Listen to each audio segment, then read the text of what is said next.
Well, as a migrant caravan of at least 400 immigrants makes its way to the U.S. southern border seeking entry, the Biden administration mulls the idea of implementing a Remain in Mexico light version of Trump's policy in an attempt to curb the crisis at the border. Joining me now is former acting ICE director and former U.S. Border Patrol chief Ron Vitiello. Ron, good evening to you. Your reaction to what the administration is finally waking up to?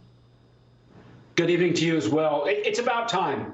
We're currently experiencing the largest surge on the U.S.-Mexico border than we've ever seen. I was involved in border issues for 34 years as a federal employee, and this is the worst I've ever seen it.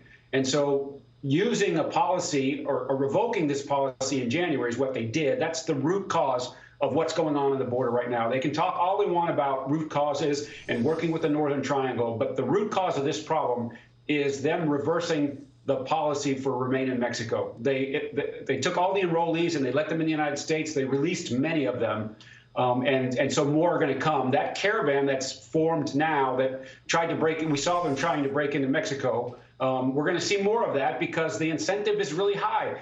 The Border Patrol is distracted by doing care and comfort for families and young children. So they're not patrolling the border as effectively as they could if they had these tools, if the traffic was much lower because of the migrant protection protocol that was put in place in 2019, which ended that surge. Right. And this surge now started again in January because of the revision of that policy, the rescission of it. And Ron, to me, this just is sort of points out the glaring hypocrisy of this administration, if you will. You talk about the root cause. It was reversing the Trump policy. And now all of a sudden they said, well, they said they had inherited this problem from President Trump, and that's why they were doing something about it. But now they're taking his policy and trying to reenact it because it's just gotten so out of control.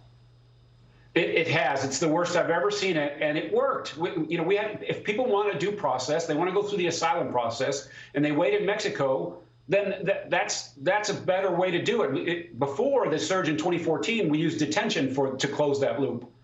But now the migrant protection protocols is a way for people to continue to pursue their claims in due process, but wait in Mexico to do it, not be released into the United States. Because what we know about this population is they come here, they get released after a brief stay with CBP and the Border Patrol, and then they'll never show up to pursue that asylum claim. They will not go and seek relief in immigration court. My understanding from what I've read, and there's not that much known about this just yet, but part of it would be that, yes, you have to wait in Mexico for that date, right? But we'll give you better living conditions, and we might even give you access to an attorney at that point. Who's paying for that part of it?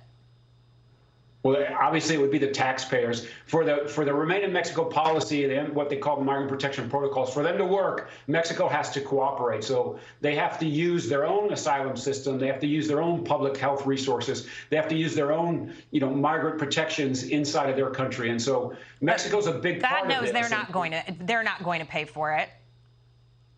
Right. So that should be a concern for all of us.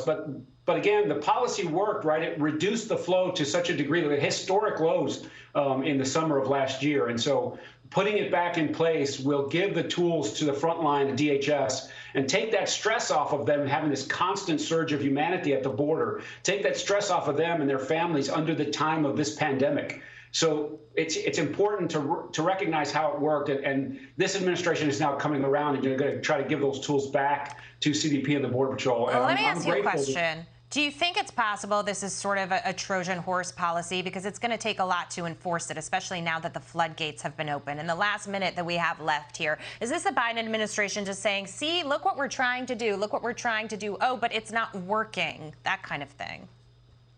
Well, the court has told them they had to put it back together. They had to reinstate the previous policy. If they want to wind it down, they have to go through the rulemaking process. And so we'll see. It's going to take a commitment from this administration, a commitment from Mexico, and to hold them to account as well. And so I hope that they give the tools in its full strength to the front line, because it did work, and it makes the border safer for everybody that lives there, everybody that works there. It did work, and I hear you. I guess my point is just we've got to see this administration see it through. They have to enforce their own policy, and we'll see how long this timeline takes to implement it as well. Ron, it's great to see you tonight. We really appreciate your time.